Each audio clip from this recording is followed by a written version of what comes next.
Samajwadi party के supremo Akhilesh Yadav को आप सब लोग जानते होंगे, उनके बारे में कुछ ज्यादा कहने की जरूरत नहीं है। उन्होंने आज एक लंबा चौड़ा पोस्ट किया है एक्स पर, जिसमें अगर आप सतही तौर पर देखें तो बड़ी चिंता व्यक्त की गई है भारत के निर्यातकों को लेकर, उत्तर प्रदेश की फैक्ट्री ओनर्स को लेकर तमाम बातें कही गई हैं कि ट्रंप ने जो टैरिफ लगाया है वो कल से लागू हो गया 50%। तो उसकी वजह से भारतीय निर्यातकों का जो है सामान महंगा मिलेगा, फिर महंगा मिलेगा तो अमेरिका में उसकी खपत कम होगी, और खपत कम होगी तो जो दूसरे देश कम मूल्य पर बेच रहे होंगे उनका फायदा होगा, और मिलाकर जब फैक्ट्री वालों का नुकसान होगा, प्रोडक्शन घटेगा, तो बेरोजगारी भी कहीं ना कहीं आएगी ही, उपजेगी। बड़ी अच्छी अच्छी बातें लिखी हैं उन्होंने, दिल मेरा भर आया, हृदय गदगद हो गया, भावातिरेक से मेरी आंखें भर आई।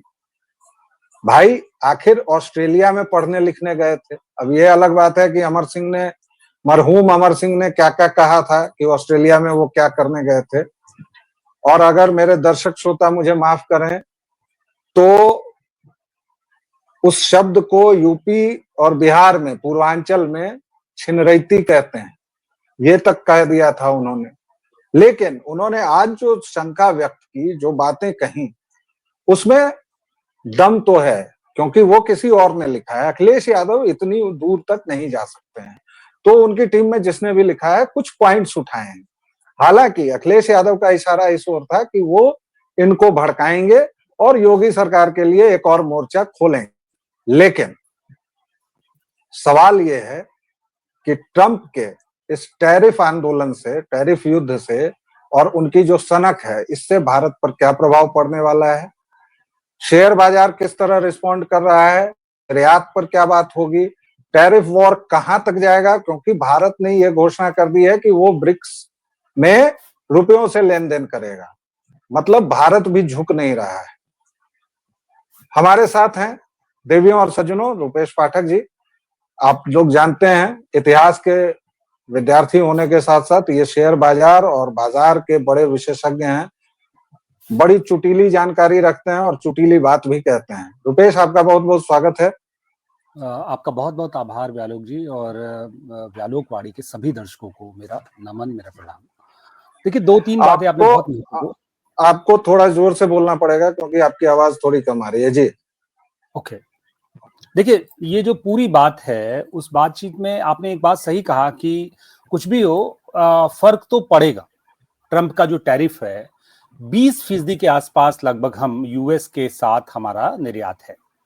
ये अलग बात है कि कुल निर्यात में, देश के कुल जीडीपी में सिर्फ 2% का कंट्रीब्यूशन है यूएस के निर्यात का, क्योंकि हम घरेलू खपत पे आधारित अर्थव्यवस्था है, और जाहिर सी बात की इतनी बड़ी आबादी और उसकी जो खुद की डोमेस्टिक डिमांड है, वो शायद हमारे जीडीपी में सबसे महत्वपूर्ण है। और उसी को लेकर मोदी जी ने जीएसटी के रिफॉर्म की बात कही है, और भी तमाम दूसरे रिफॉर्म के लिए उन्होंने रास्ता खोलने की बात कही है।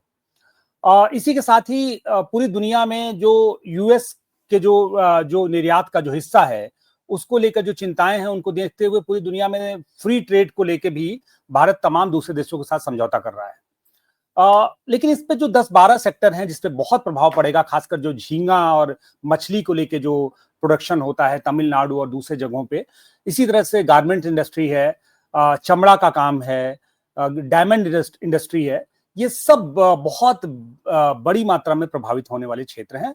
और जाहिर सी बात है, एक मार्केट में एक फियर फैक्टर तो काम कर रहा है, इसीलिए कल मार्केट बुरी तरह से बेतहासा टूटा। लगभग 250 पॉइंट निफ्टी में गिरावट आई, इसी के आसपास सभी सेंसेक्स हो, चाहे बैंक निफ्टी हो, चाहे दूसरे इंडेक्स हो, वो बुरी तरह से टूटे। भारत के लिए पास एक और संकट ये है कि भारत में हम चूंकि यूएस टेक कंपनियों पे इतने आधारित हैं, चाहे वो गूगल हो, आज भारत ये नहीं कह सकता है कि कल से हम बंद कर देंगे गूगल, माइक्रोसॉफ्ट, और शायद हम ये यूट्यूब पे बात भी ना कर पाए। तो यूएस को लेके शायद हमने हद से ज्यादा हमारी निर्भरता है, और इसी वजह से आज हम अमेरिका से उस तरह से बात नहीं कर सकते हैं जिस तरह से अमेरिका कह रहा है। हम ये नहीं कह सकते हैं, ठीक है, भारत में लगभग 60 से 70% जो कैश्यू और बादाम और काजू आते हैं, वो यूएस से आते हैं, यूएस के फॉर्म्स में उगाए जाते हैं, जिसे हमारे एलिट क्लास रात को खा के सवेरे यूएस को गिर आता है। तो बस प्रॉब्लम क्या है कि ये प्रॉब्लम, ये हमारी जो तैयारी है थोड़ी लेट से शुरू हुई। जैसे चाइना ने क्या किया, वो उनको समझ में आ रहा था कि आज नहीं तो कल अगर आप वर्ल्ड के टॉप 5, टॉप 3 और टॉप 4 में अगर अपनी पोजीशन बनाना चाहते हैं तो आपकी तैयारी थोड़ी गहरी होनी चाहिए। इसलिए चाइना ने क्या किया कि कभी भी यूएस टेक कंपनियों के जगह पे अपने अल्टरनेटिव सिस्टम को डेवलप किया, चाहे वो सर्च इंजन हो, चाहे वो टिकटॉक हो, चाहे दूसरे तमाम जो मीडियम है। उन्होंने उस तरह से स्पेस नहीं दिया जैसे हमारे यहाँ खुला है और सब कुछ हम यूएस पे आधारित है।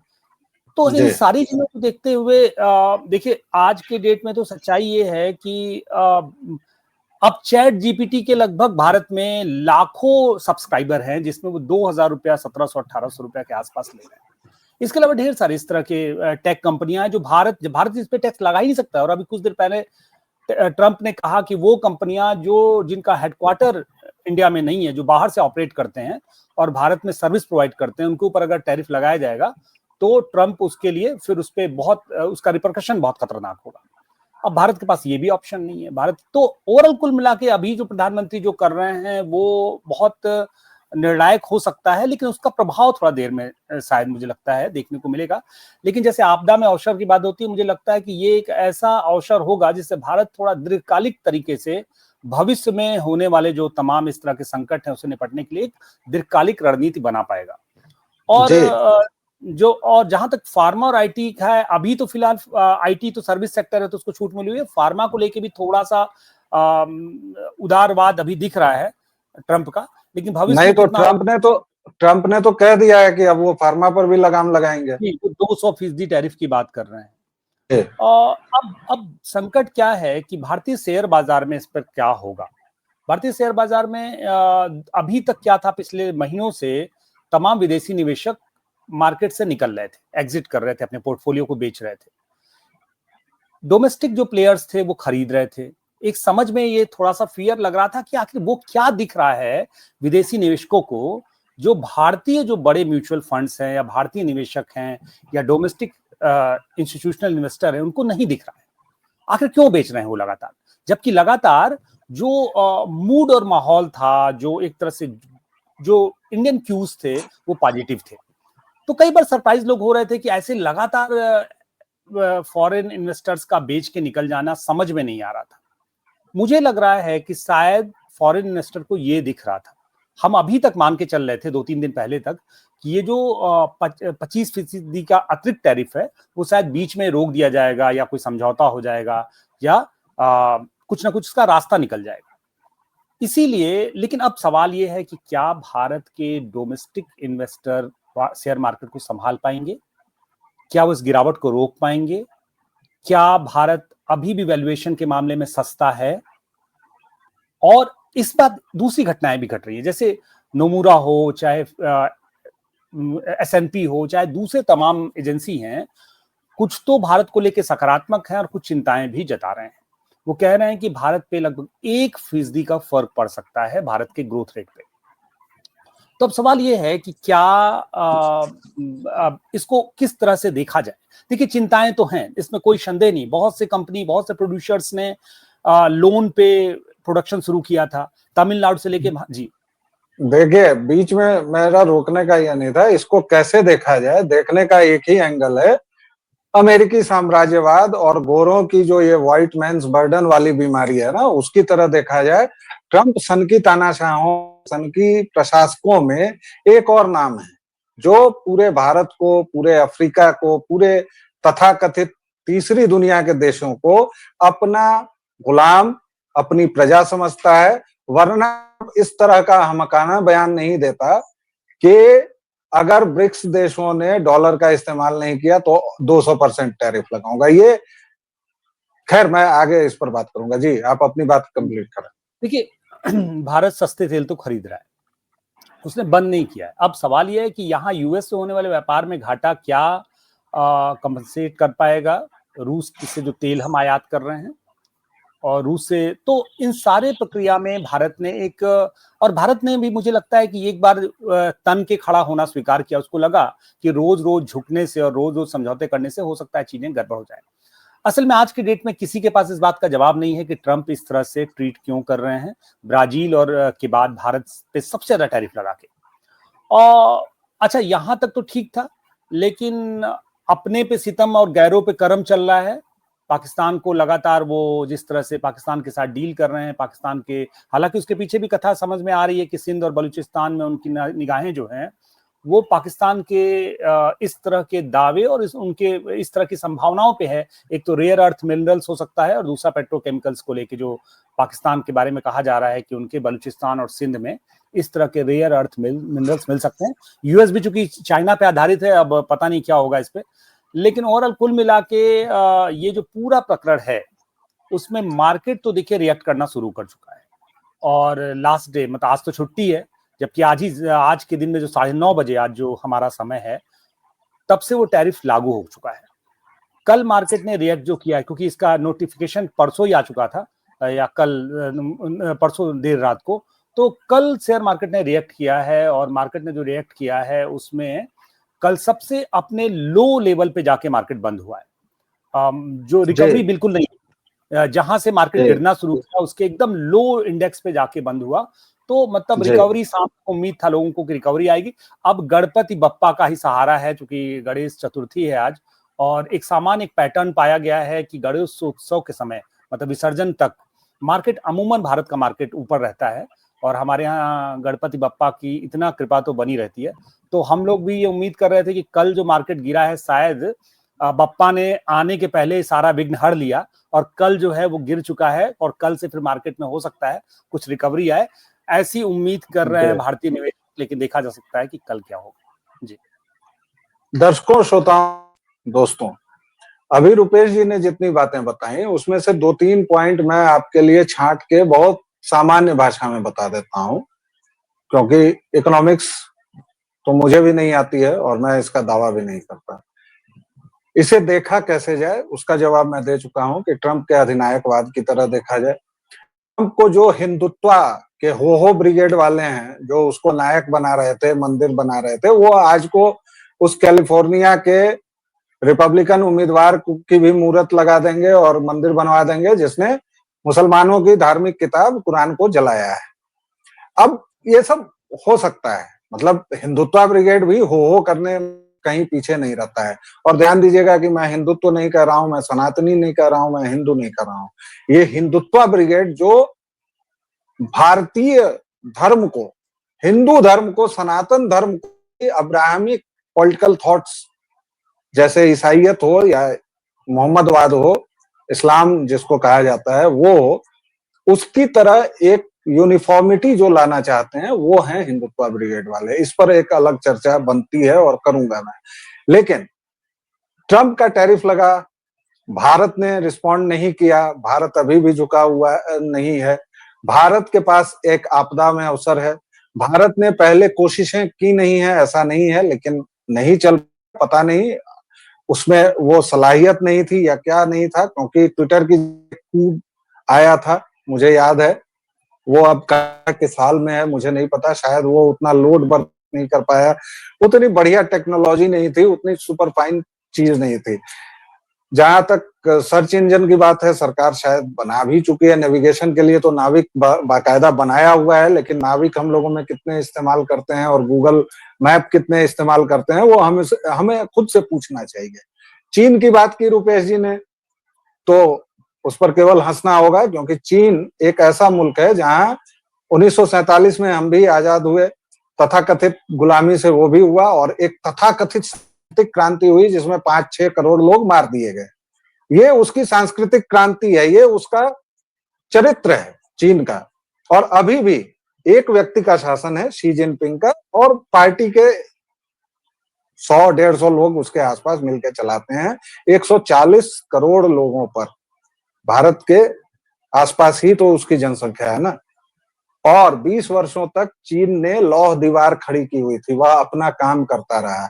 तो उसमें कितने लोग मरे, लोकतंत्र कहाँ धराशायी हुआ। यहाँ तो अभी भी मैं दरभंगा में बैठा हूं और एक विषधर राजकुमार सो कॉल्ड संविधान बचाने के बाद आजकल वोटर्स की अधिकार को बचा रहा है, और वो यहीं पर कहीं अपना मेला ठेला लगाए होगा। बिहारी भाई लोग मजा ले रहे हैं, पॉपकॉर्न नहीं सॉरी, यहाँ तो चना का भूंजा चलता है, तो भूंजा के साथ वो लोग देख रहे हैं। उसकी बहन जोकर भी आ गई है, उसकी जोकर बहन भी है, तो बिहारी जनता तो खूब मजे ले रही है। अखिलेश यादव का वो ट्वीट मैंने आपको बताया सबसे पहले, लेकिन वो इसलिए बताया कि देखिए वो मंशा ठीक नहीं है। मंशा है कि उत्तर प्रदेश में नागरिकों को भड़काया जा सके, व्यापारियों को योगी जीवा के खिलाफ लाया जा सके, और फिर कहा जाए जो ये समाजवादी कोढ़ जो है सोच का, समाजवाद ने इस देश को जितना नुकसान पहुंचाया किसी वाद ने नहीं पहुंचाया है, कि तुरंत उन व्यापारियों को आप सब्सिडी दीजिए, आप उनका तारनहार बनिए। और कहां से लाएंगे? बैंक से लाएंगे, बैंक का पैसा डूबेगा तो फिर मोदी जी भगा दिया। कांग्रेस के राज में जो दिए गए लोन, उन सब की वसूली भी हुई, यहां तक कि माल्या ये लिख रहा है कि सरकार मेरा तो जितना था उससे ज्यादा वसूल चुके, सारा श्री ऊपर गए, वसूली हो रही है, लेकिन सबको मोदी जी भगा दिया है। सारे मोदी उपनाम वाले चोर होते हैं, ऐसा वो विषधर राहुल कहता है। तो सबसे पहले देश को और खुद को समझिए और खुद से सवाल कीजिए कि क्या एक बड़ी लड़ाई के लिए हम तैयार हैं। ये सारा कुछ मेरी तरफ से। रुपेश जी, अब आप इस चर्चा को कंक्लूजन की तरफ ले चलें। ये लड़ाई तो होगी भाई, क्षत विक्षत होना है, तय है। कुछ घायल हम होंगे, कुछ घायल अमेरिका होगा, अमेरिका नहीं भी हो सकता है क्योंकि दुनिया की सबसे बड़ी इकोनॉमी है, नहीं असर पड़ सकता है हम पर। अगर 1% भी असर पड़ेगा तो पड़ेगा। वैसे रुपेश जी, मुझे लगता है कि हम घरेलू मामले में इतने ही हैं ना, और हमारे यहाँ का जो रेजिलियंस है, जो प्रतिरोधक क्षमता है हमारी, वो इसीलिए है कि हम ढाबे नुक्कड़ ठेले वाली अर्थव्यवस्था को अभी भी बचाए रह पा रहे हैं। हमारे यहाँ वॉलमार्ट इकोनॉमी नहीं है। इसको कैसे देखते हैं, और आपके कंक्लूडिंग रिमार्क्स? आपने आपने बहुत बहुत अच्छी बात कही। एक्चुअली में पिछली सरकारों का भी और इस सरकार में भी जो एक तरह से दीर्घकालिक नीतियों का अभाव रहा है, और इसलिए शायद आज ये संकट है। और मुझे लगता है कि मोदी जी के हिस्से में शायद इतिहास और जो ये है वो बहुत सी चीजें जो आमूल चूल परिवर्तन जिसको कहते हैं वो करने का कहते मौका भी हैं कि कई सारे काम मेरे ही लिए बचे हुए हैं, तो ठीक है भाई, ये भी काम उनके लिए सही जी। तो और खासकर मुझे ऐसा लगता है कि भारत में कम से कम आर्थिक स्तर पे बहुत से आमूल चूल परिवर्तनों की जरूरत तो है। जैसे खासकर टैक्स स्लैब में बहुत बड़े बदलाव की जरूरत है। देखिए, भारतीयों के हाथ में जब पैसा आएगा तो वो खर्च करेंगे, वो पैसा मार्केट में जाएगा और इकोनॉमी का पहिया चलेगा। आपको कैश देना होगा लोगों को, लोगों के हाथ में कैश आना होगा, और ये पैसा जितने लो लेवल पे एकदम ट्रिकल डाउन जाएगा उतना बेहतर होगा।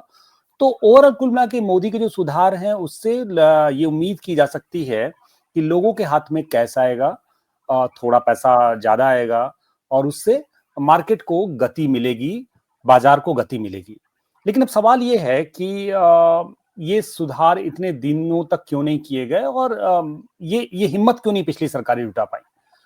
तो जाहिर सी बात है, अभी आपने इशारा किया कि ये जो अपीजमेंट की पॉलिटिक्स है, खासकर फ्री में दे देना, फ्री में चीजें दे देना, और चाहे वो हमारे यहाँ तो तमिलनाडु से लेके दिल्ली तक में, चाहे देश के तमाम हिस्सों में बहुत बड़ा हिस्सा फ्री में बांटने की एक पूरी कंपटीशन चल निकला है। अभी बिहार में चुनाव है रुपेश जी, और सारे दल इनमाई योजना चला रहे हैं, मुफ्त बिजली दे रहे हैं, पता नहीं कितने दल फॉर्म भरवा रहे हैं कि हम बेरोजगारी भत्ता देंगे और क्या देंगे। ये जो मुफ्तखोरी है ना, मैं समाजवाद को कोढ़ इसीलिए कह रहा हूं। समाजवाद ने इस देश को मुफ्तखोर बनाया है, और ये उत्तर प्रदेश और बिहार को तो लील गया, बर्बाद कर दिया। इस पूरी विचारधारा ने इस विचार को यहाँ बाहर किए बिना कल्याण नहीं है भारतवर्ष का। जी जी, बात बिल्कुल ठीक बात कह रहे हैं। और मुझे लगता है कि इस देश में सामान्य टैक्स को का भी एक बार रिव्यू किया जाना चाहिए। जीएसटी का तो किया जा रहा है, और शायद मुझे लगता है कि ये एक ऐसा मौका साबित होगा, यूएस के साथ जो टकराव उभरा है उससे भारत की अर्थव्यवस्था दीर्घकालिक जो तमाम चिंताएं वो दूर होंगी, और हम शायद ज्यादा मजबूत हो पाएंगे। जैसे हमने कोविड और तमाम दूसरे समस्याओं का सामना किया, उसी तरह शायद हम इस समस्या का भी सामना कर पाएंगे। लेकिन एक बात है कि देश को थोड़ा सा दर्द तो होगा इस पर, और बहुत सी नौकरियां जाएंगी, बहुत से लोग बेरोजगार होंगे, और बहुत सी चिंताएं, और हो सकता है पॉलिटिकल जो अनरेस्ट है वो भी बढ़ेगा। ऐसे में जाहिर सी बात है, ये जो पॉलिटिकल अनरेस्ट है ये किसके हिस्से में जाएगा? तो जाहिर सी बात है मोदी जी के हिस्से में जाएगा, भाजपा के हिस्से में ही जाएगा। और इस अनरेस्ट को जनता किस तरह से देखती है, कितना समझने को तैयार है, या फिर वो चीजें जो है किस तरह से रूप लेती है, मुझे लगता है ये घटनाएं बहुत निर्णायक प्रभाव छोड़ेंगी आने वाले 2-3 सालों तक। और देखिए, अब तो त्योहारों का फेस्टिव सीजन शुरू हो चुका है, तो उसमें जाहिर सी बात है मार्केट में डिमांड भी बढ़ेगी, तमाम दूसरे तरह की चीजें, और मोदी जी सितंबर में ही हो सकता है जीएसटी रिफॉर्म लागू कर दें। तो ओवरऑल कुल मिला के तस्वीर थोड़ा सा कुछ दिन और ठहर के देखने की जरूरत है कि किस तरफ जाती है। और मुझे लगता है कि इस स्थिति में हम वेट कर सकते हैं, और शायद देश की जो एक वॉइस है, जो जिसमें प्रधानमंत्री जो कहना चाह रहे हैं उसको समझने की जरूरत है। और एक अगर हमने उनको नेतृत्व दिया है तो मुझे लगता है कि उनका कंसर्न, उनकी चिंताओं को समझने की जरूरत है, और देश को स्वदेशी के साथ, स्वदेशी को नए नजरिए से देखने की जरूरत है, और स्वदेशी के साथ जाने की जरूरत है। जी, बहुत बढ़िया। दर्शकों श्रोताओं, आपने रुपेश जी को सुना। क्योंकि अर्थशास्त्र मेरा विषय नहीं है, इसलिए मैं हमेशा कोशिश करता हूं कि किसी एक्सपर्ट से उन विषयों पर बात करूं जहां मेरी एक्सपर्टीज नहीं है। हमारा उद्देश्य आपको पैनिक करना नहीं है, आपको घबराना नहीं है। पड़ोसी मुल्क के इमरान खान की अगर मैं बात करूं तो आपने सबसे पहले घबराना नहीं है। भले ही ससुर जेल में है, लेकिन उनका यह डायलॉग बहुत मशहूर है कि आपने घबराना नहीं है। ये तैयारी का अवसर है, और जैसा रुपेश जी ने प्रधानमंत्री की बात को वही कोट कर दिया कि आपदा में अवसर का भी समय है, और ये समय है। रक्षा मंत्री ने अपने एक्स पोस्ट के जरिए आमंत्रित किया है सारे वीरों को, सूरमाओं को, महारथियों को कि भैया आओ और इस देश में विकसित करो। अब बातें तो बहुत सारी हैं, उनसे भी पूछा जाएगा कि 11 साल तक आप कौन सी अफीम चाट के सोए पड़े थे महाराज, जो अभी ही आपको ये सब याद आ रहा है। कहीं 376 नंबर में दाखिला मिल जा रहा है, और कहीं 735 नंबर में वो बेचारा बाहर रह रहा है। इन सब चीजों को देखना होगा, और तब आप भारतवर्ष को समग्रता से समझ पाएंगे।